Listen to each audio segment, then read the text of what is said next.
Reaksi bahagia Rizky DA pasca Rizky Bilar KDRT ke Lesti Kejora. Berulang sudah kukatakan.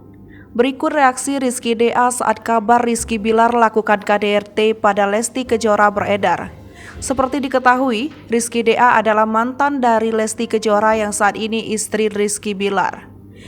Menjadi mantan Lesti Kejora, netizen pun mencari tahu bagaimana reaksi Rizky DA usai kabar Rizky Bilar KDRT istri beredar.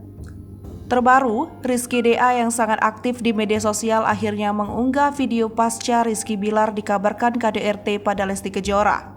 Pada unggahan video tersebut, tampak Rizky dan Ridho DA sama-sama menggunakan sarung dan kaos.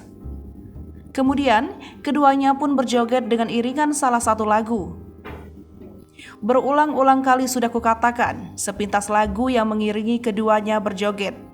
Bak tak ada beban dan pikiran usai Lesti Kejora melaporkan Rizky Bilar KDRT, unggahan Rizky DA itu pun menuai ragam komentar dari netizen. Menurut netizen, Rizky DA saat ini sedang berbahagia lantaran rumah tangga mantannya sedang bermasalah. Tak hanya itu, netizen juga menuliskan bahwa video yang diunggah Rizky DA pasca isu KDRT yang dilakukan Rizky Bilar pada Lesti Kejora sedang mencuat. Diberitakan sebelumnya, tak ada angin, tak ada hujan. Rumah tangga Lesti dan Rizky Bilar mendadak jadi sorotan. Pedangdut Lesti Kejora mengadu ke polisi, membuat laporan mengalami kekerasan dalam rumah tangga. Secara mendadak mendatangi Polres Metro Jakarta Selatan Rabu 28 September 2022 malam didampingi tim kuasanya. Kedatangan Lesti itu pun dibenarkan oleh Humas Polres Metro Jakarta Selatan AKP Nurma Dewi.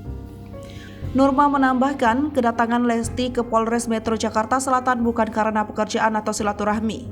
Nurma mengatakan kalau Lesti menyambangi Polres Metro Jakarta Selatan membuat sebuah laporan terkait dugaan kekerasan dalam rumah tangga.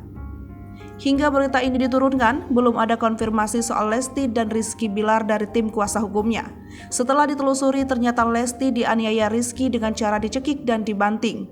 Rizky berani melakukan itu terhadap Lesti Kejora lantaran emosi dipergoki selingkuh. Hai pemirsa Sri Popo TV, jangan lupa komen, like, dan subscribe, serta tonton terus berita-berita terupdate